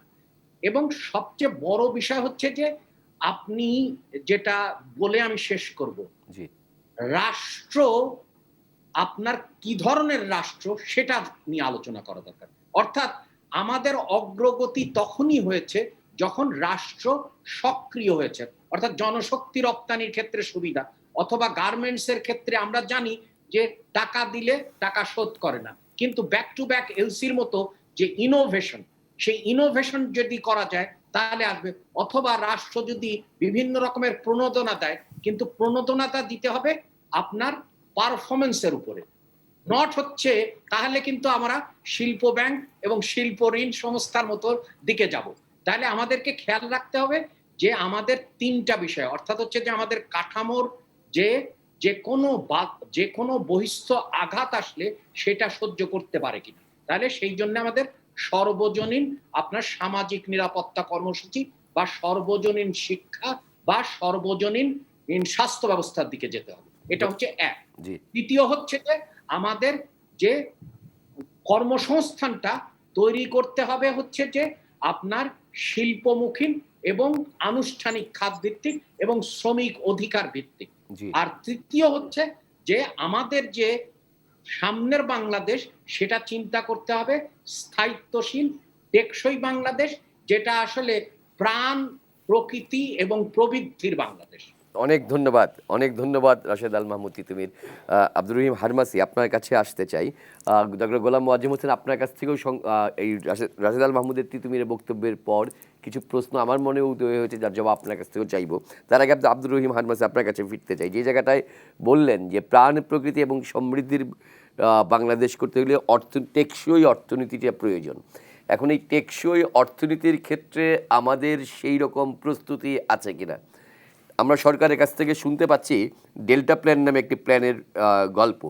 তো ফলে আমাদের সামনে যে ব্লু ইকোনমি কথা বলা হচ্ছে, অর্থাৎ সমুদ্রকে কেন্দ্র করে, পানিকে কেন্দ্র করে, সমুদ্রের নিচে থাকা অফুরান খনিজ সম্পদকে কেন্দ্র করে, সেই জায়গাটা থেকে মনে করে যে আমাদের সত্যিকার অর্থেই তেমন দক্ষ কর্ম শক্তিকে আমরা তৈরি করতে পেরেছি। না, আপনার আলোচনার পরিপ্রেক্ষিতে আমি একটি কথা বলবো, সেটি হচ্ছে যে এই যে আমাদের অর্জন নিয়ে আমরা চারজনই আলাপ করলাম। আমি এই অর্জনটাকে সরকার বলি বা আমি ব্যক্তিগতভাবে একজন মানুষ হিসেবে বলি, আত্মতুষ্টিতে ভোগার কোনো কারণ নেই। যদি আমরা আত্মতুষ্টিতে ভোগি যে 50 বছরে আমরা ব্যাপক করেছি, ব্যাপক উন্নয়ন করেছি, ব্যাপকভাবে বিভিন্ন খাতে উন্নতি করেছি, তাহলে আত্মতুষ্টিতা করার কোনো কারণ নেই। আর দ্বিতীয় আলোচনা হচ্ছে যে আপনি একটু বলছিলেন চ্যালেঞ্জ বা কি, এখন মোটামুটিতে এখন আমাদের আলোচনা 50 বছরে আমরা এই করেছি, এই ধারাটা কিভাবে আমরা ধরে রাখতে পারবো, এটাই মূল আলোচনার বিষয় আর কি। এই আলোচনায় যদি আমি বলি যে চ্যালেঞ্জ, যদি প্রথমেই 1 নম্বর চ্যালেঞ্জ আমি মনে করব যে প্রত্যেককে বিশ্লেষণ করতে হবে। এক হচ্ছে যে বিভিন্ন সময়ে বিভিন্ন সরকার যারা দায়িত্ব পালন করেছে, বিভিন্ন রাজনৈতিক দল যারা দায়িত্ব পালন করেছেন এবং বর্তমান সরকারও যারা দায়িত্ব পালন করছেন, প্রত্যেককেই আত্মবিশ্লেষণ করতে হবে যে তারা কোথায় ভুল করেছে, কোথায় তারা আরেকটু ভালো করলে আরও ভালো হতে পারত। এই আত্মবিশ্লেষণটা অবশ্যই করতে হবে। এই আত্মবিশ্লেষণের জায়গায় যদি আসি আমরা, তাহলে আমি আবারও ওই যে 17 মার্চ যে উদ্বোধনী অনুষ্ঠান হয়েছিল, সেই উদ্বোধনী অনুষ্ঠানে আমাদের মাননীয় রাষ্ট্রপতি আব্দুল হামিদ সাহেবের একটি কথা আমার খুবই মনে দাগ কেটেছিল। তো আপনার মনে আছে দেখবেন, উনি বলেছিলেন রাজনীতিটাকে পেশা হিসেবে নেওয়া যাবে না। এবং আজও গতকালও উনি বক্তৃতায় বলেছেন সততা ও ন্যায় নীতিপরায়ণের সঙ্গে দেশ পরিচালনা করবে। মারাত্মক কথা, আমার কাছে খুবই স্পর্শকাতর কথা এবং আমাকে খুবই উদ্বেলিত করেছিল ওই আগে 17 মার্চের কথা, যে রাজনীতিটাকে পেশা হিসেবে নেওয়া যাবে না। দেখেন আপনি আমাদের বাংলাদেশের প্রেক্ষাপটে এখন আমরা যদি আমাদের 300 আসনের সংসদ যদি আমরা বিশ্লেষণ করি, তাহলে কিন্তু দেখতে পারবো আমাদের সাংবাদিকদের হিসাবে প্রায় 60% হচ্ছে ব্যবসায়ী এবং মন্ত্রীদের মধ্যে অনেকগুলো ব্যবসায়ী। সেই আত্মবিশ্লেষণ কিন্তু মাননীয় রাষ্ট্রপতিও করেছেন। দীর্ঘদিন মানে একজন রাজনীতিবিদ, দীর্ঘদিন তিনি সংসদ সদস্য ছিলেন, উনি কিন্তু তার আত্মবিশ্লেষণটা কিছুটা হলেও ওইখানে করে দিয়েছেন। এখন এই কথাটাকেই নিতে হবে বর্তমান সরকার যারা দেশ পরিচালনা করছে তাদেরকেও নিতে হবে যে না, এইভাবে দেশ পরিচালনা করতে গেলে একটি বিশেষ গোষ্ঠীর দিকে, এই যে আমরা বললাম না যে মাথাপিছু আয় $2,000 বেশি, তার সিংহভাগই চলে যাচ্ছে গুটি কয়েক ব্যক্তির কাছে, ইয়ার কাছে, তাহলে কিন্তু এই যে বৈষম্য, এই বৈষম্যটা কিন্তু থেকেই যাবে। সেই কারণে আত্মতুষ্টির বিষয়টিকে বিবেচনায় না নিয়ে আত্মবিশ্লেষণ করে কিভাবে আমরা সামনের দিনগুলোতে চলা যায় সেই বিষয়ে বিবেচনায় আসতে হবে। আর এটা যদি করতে হয়, অবশ্যই আমরা অনেক উন্নতি করেছি, কিন্তু এটা নিশ্চিত যে না আমরা দুর্নীতির ক্ষেত্রে, করাপশনের বিরুদ্ধে তেমন কিছুই করতে পারেনি, এটা তো বলার অবকাশ রাখে না। এবং প্রতিনিয়ত তিতিমুর ভাই বলছেন, প্রতিনিয়ত বলে কোটি কোটি ডলার বিদেশে চলে যাচ্ছে, পাচার হয়ে যাচ্ছে, এবং প্রতিনিয়ত আমরা হাইকোর্টের রুল দেখছি, হাইকোর্ট বিশ্লেষণ করছেন, চলে আসে সাধারণত পিকে হালদার তো শুধু একজন নয়, অনেক মানুষের নাম চলে আসছে, যে আমরা আমাদের বেগম পাড়া বা কানাডার বেগম পাড়া বিভিন্ন জায়গায় এই বিষয়টি কিন্তু চলে আসছে। তাহলে কি আপনাকে এই আত্মবিশ্লেষণ করতে গিয়ে আপনাকে অবশ্যই এই বিষয়গুলোর দিকে জোর দিতে হবে। একটি হচ্ছে যে আপনার রাজনীতিটাকে মসৃণ হতে হবে, যারা দেশপ্রেমিক, দেশকে ভালোবাসেন, দেশের মানুষকে ভালোবাসেন, তারাই যেন রাজনীতিতে থাকে, তারাই যেন দেশ পরিচালনা করে। আর একটা হচ্ছে যে এই দেশপ্রেমিক, এই মানে আত্মতুষ্টির বিশ্লেষণ করে যারা রাজনীতিতে টিকে আছেন, তারাই যদি দেশ পরিচালনা করেন, তাহলে কিন্তু চলে আসে ওই যে করাপশনের বিষয়টি, করাপশনও কিন্তু একটা পর্যায়ে এসে চলে আসে। আপনাকে ছোট্ট আমি একটা উদাহরণ দেই, সেটি হচ্ছে যে আপনার 2009 সালে তো প্রথম মাননীয় বর্তমান প্রধানমন্ত্রী 3 টার্মে তো আছেন, এখন প্রথম টার্মে যখন আসেন, তার আওয়ামী লীগের 2008 সালের ডিসেম্বরে যে ম্যানিফেস্টো অর্থাৎ নির্বাচনী ইশতেহার দিয়েছিল, সেই দিন বদলের সনদের কিন্তু পরিষ্কারভাবে 5টি অগ্রাধিকার ছিল। সেই অগ্রাধিকারের ভিত্তিতেই আপনাকে যদি প্রথম অগ্রাধিকার ছিল আপনার হচ্ছে দ্রব্যমূল্য সহনীয় পর্যায়ে রাখা হবে, সিন্ডিকেট ভাঙা হবে, আলোচনা আমরা নাই গেলাম, পরে আলোচনা করব। আরেকটি বিষয় হচ্ছে যে সংসদ সদস্য, মন্ত্রী, এমপি সহ সবার সম্পত্তির হিসাব জনসম্মুখে প্রকাশ করা হবে। একটি গুরুত্বপূর্ণ এবং আমি মনে করি ঐতিহাসিক একটি ঘোষণা ছিল ওই নির্বাচনী ম্যানিফেস্টোতে বা নির্বাচনী ইশতেহারে। কিন্তু আপনি জানেন পরবর্তীতে সাবেক অর্থমন্ত্রী মাননীয় আবুল মাল আব্দুল মুহিত এই বিষয়টি করতে গিয়ে কি বেকায়দায় পড়েছিলেন সংসদ সদস্যদের কাছে, মন্ত্রীদের কাছে এবং রাজনৈতিক দল আওয়ামী লীগের কাছে। ওই কাজটি যদি আমরা করতে পারতাম, তাহলে কিন্তু আমরা অনেক ক্ষেত্রেই হয়তো অগ্রসর হতে পারতাম বা দুর্নীতির বিরুদ্ধে অবস্থান নিতে পারতাম। আমরা কিন্তু সেই কাজটি করতে পারিনি। এখন কিন্তু সময় এসছে, হ্যাঁ আমি এগিয়ে চলেছি, এগিয়ে যাচ্ছি, সেই ক্ষেত্রে কিন্তু এই বিষয়গুলো কিন্তু এখন নতুনভাবে পরিকল্পনা নিয়ে অগ্রসর হতে হবে। আপনি করাপশন, দুর্নীতি রেখে আপনি কোনোভাবেই ওই যে কাঙ্ক্ষিত 2041 সালের যে উন্নত বাংলাদেশ, সেটা কিন্তু আপনি অভিষ্ট লক্ষ্যে চলে যেতে পারবেন না। একই সঙ্গে আমি আরেকটি বিষয় একটু আপনাকে আত্মতুষ্টির বিষয়টি যেহেতু আমি বললাম এই সময়কালে, হ্যাঁ তুমি ভাই একটু বলছিলেন, আমি একটু অল্প সময় নেব। তুমি ভাই বলছিলেন যে হয়তো আপনার অনেক ক্ষেত্রে কোভিড-19 সময় আমরা অনেক ক্ষেত্রে যতটা ইয়ে হওয়ার কথা ছিল করতে, কিন্তু কোভিড-19 সময় আমরা যে কোনো কারণে না কিন্তু পৃথিবীর অনেক দেশের চেয়ে কিন্তু আমরা এখন পর্যন্ত মোটামুটি একটু ভালো আছে, আক্রান্ত কম হোক বা সব কিছু, কিন্তু এই কোভিড-19 সময় বাংলাদেশের অর্থনীতিতে বলি বা যে কোনো কারণে দুইটি কিন্তু বড় ঘটনা ঘটেছে। একটা হচ্ছে আপনার কৃষি পণ্য, এই প্রথমবার কৃষি পণ্য উৎপাদনের কিন্তু কৃষি পণ্য যে আমরা বারবার বললাম কৃষক তার ন্যায্য মূল্য পায় না, এই যে ধান এবং পাটের এবার মজ্জেম ভাই বলতে পারবেন এর কৃষক কিন্তু ভালো মূল্য পেয়েছে। এই যে চালের দাম বেশি বলছি না আমরা বারবার, এবার কিন্তু ভরা মৌসুমেও ধান কিন্তু ১,১২০০ টাকা মন বিক্রি হয়েছে, তার অর্থাৎ কৃষক তার পণ্যটির দাম মোটামুটি পেয়েছে। পাটের পণ্যও কিন্তু ৩,৫০০ ৪,০০০ টাকা মন পাট বিক্রি হয়েছে। আপনি দেখবেন এই যে মানুষের মধ্যে আমরা বলি না এখন কিন্তু আপনি কোভিড-19 সঙ্গে নতুন নতুন ব্যবসা গজিয়েছে, মানুষ ব্যবসা করছে। এই মাস্ক নিয়ে একটা বড় বাজার মাস্ক ব্যবহার হয়েছে, স্যানিটাইজার নিয়ে একটা বড় বাজার সৃষ্টি হয়েছে। আপনি যদি এই পণ্যগুলো কেনার সামর্থ্য না থাকতো মানুষের, তাহলে কিন্তু এই বাজারগুলো সৃষ্টি হতো না। অর্থাৎ অভ্যন্তরীণভাবে বাংলাদেশের মানুষের হাতে যে কোনো প্রক্রিয়াই হোক না কেন, আমরা স্বীকার করি বা না করি, মানুষের হাতে কিন্তু কোনো না কোনোভাবে টাকা আসছে বা টাকা আছে, এবং সেই টাকা দিয়ে কিন্তু সে অল্প হোক বা বেশি হোক পণ্য কিনছে, এবং সেই কারণে তো অভ্যন্তরীণ যে বিশাল একটি বাজার সৃষ্টি হয়েছে, সেই বাজারটার কারণেই কিন্তু কোভিড-19 ধাক্কাটা যতটা আশঙ্কা করা হয়েছিল, যতটা ভয় করেছিলাম আমরা, ততটা কিন্তু পড়েনি। এখন সেই বিষয়গুলো বিবেচনায় নিয়ে যদি আমরা সামনের দিনগুলোতে এগিয়ে হতে চাই, তাহলে আপনাকে চ্যালেঞ্জ হিসাবে আমি যেটি বললাম সেটা নিতেই হবে। একই সঙ্গে কোনোভাবেই সরকার বা বিভিন্ন রাজনৈতিক দল বলি যে কেন বলবে আত্মতুষ্টিতে ভোগার কোনো কারণে আত্মবিশ্লেষণ করতে হবে, এবং এই আত্মবিশ্লেষণ করেই সামনের দিকে এগিয়ে যেতে হবে। অনেক ধন্যবাদ আব্দুর রহিম হারমাসি। ডক্টর খন্দকার গোলাম মোয়াজ্জেম, আপনার কাছে ফিরতে চাই। শুনছিলেন আমাদের দুই সহ আলোচকের আলোচনা। আমাদের সময় প্রায় শেষের দিকে একদম। আপনার কাছ থেকে যে জিনিসটি শুনতে চাই যে আমাদের এই চ্যালেঞ্জ মোকাবেলা করার জন্য আমাদের সেই প্রস্তুতিটি আছে কিনা, এবং চ্যালেঞ্জ মোকাবেলায় আশু আমাদের করণীয়টা কি, সংক্ষেপে যদি একটু বলুন। দেখুন, প্রথমত যেটি বলতে হবে যে রাজনৈতিকভাবে সরকারের একটা দীর্ঘমেয়াদী লক্ষ্য রয়েছে, আমরা প্রতিনিয়ত সেটা শুনি, এবং এটা কিন্তু আমি বলবো খুব ইতিবাচক একটি জায়গা যে সরকার প্রতিনিয়ত বলছেন ২০৪১ সালে কোথায় নিতে চান। আপনি ২০২১ সালে ডেল্টা প্ল্যানের কথা বললেন। নীতিগত প্রচুর ডকুমেন্ট তৈরি হচ্ছে, এখন প্রচুর পরিকল্পনা কিন্তু রয়েছে। ২০৪১ সালে, ২১০০ সালে এসডিজি নিয়ে, এখন এলডিসি গ্রাজুয়েশন নিয়েও আলাদা স্ট্র্যাটেজি ডকুমেন্ট তৈরি হচ্ছে। ফলে পরিকল্পনা তৈরিতে আমরা বেশ সিদ্ধহস্ত হয়েছি, কিন্তু পরিকল্পনা বাস্তবায়নের গিয়ে এখনো হয়তো আমরা সেই মাত্রায় পৌঁছতে পারিনি। ফলে সেটি একটি দুর্বলতা। দ্বিতীয় যে জায়গাটি, সেটি হলো যে আগামী দিনের এগিয়ে যাওয়াটি এখন অনেক বেশি কিন্তু কৌশল নির্ভর। এটি মনে রাখা দরকার যে আমরা সাধারণভাবে যে জিনিসগুলো ভাবি যে এটা করা দরকার, সেটির চেয়েও এখন কিন্তু খুব স্পেসিফিক্যালি বলে দেওয়া হচ্ছে যে কোন কোন জিনিসগুলো কোন কোন জায়গায় করতে হবে। যেমন স্বল্পোন্নত দেশ থেকে বেরোতে হলে কোন কোন জায়গাগুলোতে আগামীতে আমাদের নজর দেওয়া দরকার, সেটি কিন্তু আলাদাভাবে কৌশলের জন্য অংশ হিসেবে বলে দেওয়া হচ্ছে।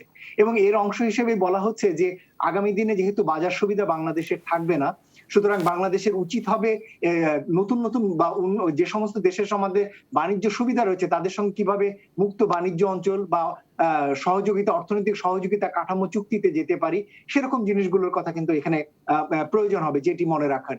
দ্বিতীয় দিক হলো যে আমাদের আগামী দিনে যেটি বলা হচ্ছিল, আপনি বলছিলেন যে সাস্টেইনেবল ডেভেলপমেন্টের জায়গায় এই জায়গাতে কয়েকটা বিষয় নজর দেওয়া দরকার আছে। একটি হলো কিন্তু আগামী দিনে কিন্তু সুশাসন, মানবাধিকার, এই বিষয়গুলো কিন্তু অনেক বেশি সামনে চলে আসবে। সুতরাং এই যে মানবাধিকারের যে জায়গাটি অথবা শ্রমিক অধিকারের যে সমস্ত আইএলও কনভেনশন গুলো, এগুলো কিন্তু পরিপালনের দরকার হবে, এবং এগুলো কিন্তু আগামী দিনে বাজার সুবিধা পাবার শর্ত হিসেবেও যুক্ত হচ্ছে। সুতরাং এখন যেভাবে আমরা শ্রমিক অধিকার মানছি একটি বা দুটি খাতে, এটি কিন্তু আগামী দিনে আর থাকা চলবে না। আগামী দিনে সমস্ত অর্থনৈতিক কর্মকাণ্ডে কিন্তু শ্রমিকের অধিকার নিশ্চিত করা, মানবাধিকার নিশ্চিত করার বিষয়টি কিন্তু আসবে। দ্বিতীয়ত যে জায়গাটিতে নজর দেওয়ার বিষয় হচ্ছে, সেটি হচ্ছে পরিবেশগত মানদণ্ডে অর্থনীতি বা শিল্পায়ন নিশ্চিত করা, যেটি ডক্টর তিতুমির বলছিলেন। আগামী দিনে কিন্তু এই জিনিসগুলো কিন্তু আমাদের অর্থনৈতিক কাঠামোর ভিতরে ধরেই নিতে হবে যে কোনো শিল্প কারখানায় পরিবেশ মানদণ্ড ছাড়া আসলে স্থাপন করা যাবে না। সেই জায়গাটিতে কিন্তু আমাদের নজর দেওয়ার বিষয় হবে। তারপরে এর সঙ্গে রয়েছে জীবাশ্ম জ্বালানির ব্যবহার কমিয়ে দিয়ে কিভাবে আমরা ব্যবহারযোগ্য জ্বালানির ব্যবহার বাড়াতে পারি, বিদ্যুৎ উৎপাদনে হোক, কলকারখানা পরিচালনা হোক, যানবাহন পরিচালনা হোক, সেই জায়গায় আমরা এই জিনিসগুলো কিভাবে বাড়াতে পারি। আর সর্বশেষে যেটা আমি বলতে পারি সেটা হলো যে আগামী দিনে কিভাবে ব্যবসা বাণিজ্যকে আরো সকলের জন্য অন্তর্ভুক্তিমূলক করা যায়, সেটির জন্য কিন্তু সরকারের নীতি রয়েছে, যেমন কম্পিটিশন কমিশন রয়েছে একটি। এগুলোকে আগামী দিনে সরকারের এই যে বিভিন্ন প্রতিষ্ঠানগুলোকে, যেটা আলোচনা এসেছিল যে সরকারের দায়িত্ব, আগামী দিনে কিন্তু সরকারের দায়িত্ব কিন্তু কোনো সরাসরি কোনো কিছু পরিচালনায় আসবে না। আগামী দিনে সরকারের দায়িত্ব আসবে আইন কানুনগুলো সঠিকভাবে বেসরকারি খাত প্রতিপালন করছে কিনা সেটি নিশ্চিত করা, এবং সেটির জন্য ফ্যাসিলিটেশনের কাজটি করা শুধু, এবং তার জন্য যে সমস্ত নীতি সংস্কারগুলো করা এবং সেটি বাস্তবায়ন করা। সুতরাং সরকারের রোল আগামী দিনে পরিবর্তিত হয়ে যাবে এবং সেটি পূর্বের রোলের চেয়ে আরো বেশি গুরুত্বপূর্ণ হয়ে দাঁড়াবে, যাতে বেসরকারি খাত তাদের মতো করে কাজ করতে পারে এবং তার জন্য যে সহায়ক পরিবেশ সেটি নিশ্চিত করা, সকলেই যাতে কাজের সুযোগ পায় সেটি নিশ্চিত করা, কোনো কতিপয় গ্রুপের কাছে বা কতিপয় বড় ব্যক্তি বিশেষের কাছে অথবা কোনো রাজনৈতিকভাবে প্রভাবান্বিত জনগোষ্ঠীর কাছে যাতে দেশের অর্থনীতি কুক্ষিগত না হয়ে যায়, সেগুলো কিন্তু নিশ্চিত করা সরকারের দায়িত্বের মধ্যে পড়বে। এবং দেশের ভিতরে যেমন এবং বৈদেশিক অর্থনীতিতেও কিন্তু আমাদের প্রতিযোগিতা সক্ষমতা বৃদ্ধি করার জন্য আমাদের অর্থনীতি বহুমুখী করার দরকার হবে। সেটির জন্য সরকারের ফ্যাসিলিটেশন দেওয়া, সেটির জন্য সরকারের রাজস্ব সুবিধা কাঠামো পরিবর্তন করা। এখন যেমন রাজস্ব সুবিধা এক কেন্দ্রিক একটি বা দুটি পণ্য বা সেক্টরে রয়েছে, এটিকে কিন্তু বহুদাকরণ করার প্রয়োজন হবে। এবং সর্বশেষে যেটা বলি সেটা হলো যে আগামী দিনে আমাদের মানব সম্পদের ক্ষেত্রে একটা বড় পরিবর্তন দরকার হবে, নতুবা কিন্তু আমাদের এখন যেমন বিদেশ থেকে কর্মীরা এনে আমাদের কোম্পানি চালাতে হয়, এই প্রবণতা কিন্তু আরো বাড়বে আগামীতে যদি আমরা আমাদের মানব সম্পদকে তৈরি না করতে পারি। সুতরাং সেই জায়গাতে সরকারের যেমন বিনিয়োগ দরকার হবে, সেই জায়গাতে বেসরকারি খাতেরও বিনিয়োগ প্রয়োজন হবে। অনেক ধন্যবাদ ডক্টর খন্দকার গোলাম মোয়াজ্জেম। প্রিয় দর্শক, আপনাদের পক্ষ থেকে আমি আজকে আমাদের এই 3 আলোচক আব্দুর রহিম হারমাসি, ডক্টর রাশেদ আল মাহমুদ তিতুমির এবং ডক্টর খন্দকার গোলাম মোয়াজ্জেম, 3 জনকেই অভিনন্দন জানাই, ধন্যবাদ জানাই। এই গভীর রাত্রেও তারা বাংলাদেশের অর্থনীতির কতখানি এগুলাম আর কতখানি সামনে আমাদের চ্যালেঞ্জ মোকাবেলা করতে হবে তার চুলচেরা বিশ্লেষণ করলেন স্বল্প সময়ে। আপনাদের 3 জনের প্রতি আবারও কৃতজ্ঞতা। দর্শক, সময় ফুরিয়ে গেল, আমি মুগ্ধভাবে আলোচনা শুনছিলাম তাদের কাছে সামনের চ্যালেঞ্জগুলো মোকাবেলা করার জন্য। যে কথাটি আমাদের সহ আলোচক আব্দুর রহিম হারমাসি বলছিলেন যে আমাদের প্রায় আজকের 4 জন আলোচকের বয়সী 50-এর কোঠায়, অর্থাৎ 50-এর কোটায় যখন আমাদের বয়স এবং বাংলাদেশ আমরা সমান বয়সী। আমি আসলে তেমন একটি বাংলাদেশকে দেখতে চাই। আমরা প্রত্যেকেই চাই যে আমাদের সন্তানদের বয়স যখন 50 হবে তখন তারা কেমন একটি বাংলাদেশ পাবে। সেই বাংলাদেশের জায়গা তৈরি করার জন্য যেমনিভাবে আমাদের রাজনৈতিক নেতৃবৃন্দের অঙ্গীকার দরকার, তেমনিভাবে ব্যক্তি পর্যায় থেকে শুরু করে আমরা যেই শ্রেণী পেশায় আছি আমাদেরও এই রাষ্ট্রের প্রতি কিছু দায়িত্ব রয়েছে, পরবর্তী প্রজন্মের প্রতি কিছু দায়িত্ব রয়েছে। আমরা যদি সেই সমস্ত দায়িত্বগুলো পালন করি তাহলে হয়তো সত্যিকার অর্থেই আমাদের মধ্যে সামাজিক বৈষম্য কমে আসবে, আমাদের মধ্যে যদি শ্রেয়বোধ জাগ্রত হয়, আমাদের ব্যক্তি জীবন চর্চায় যদি মানবিকতা আরও উন্নত হয়, আমাদের মধ্যে যদি পারস্পরিক মর্যাদা দেওয়ার বোধটি জাগ্রত হয়, তাহলে হয়তো আমরা আমাদের কাঙ্ক্ষিত অর্থনীতি সমৃদ্ধ, পরিবেশ বান্ধব, প্রাণ প্রকৃতিতে বৈচিত্র্যপূর্ণ একটি সুন্দর বাংলাদেশ গড়তে পারবো। আজ এই পর্যন্তই। ভালো থাকবেন, সুন্দর থাকবেন, সতর্ক থাকবেন এবং অবশ্যই করোনা আবারও বাড়ছে, অতএব বাড়ির বাইরে বেরোলে মাস্ক পরে বেরোবেন। শুভরাত্রি।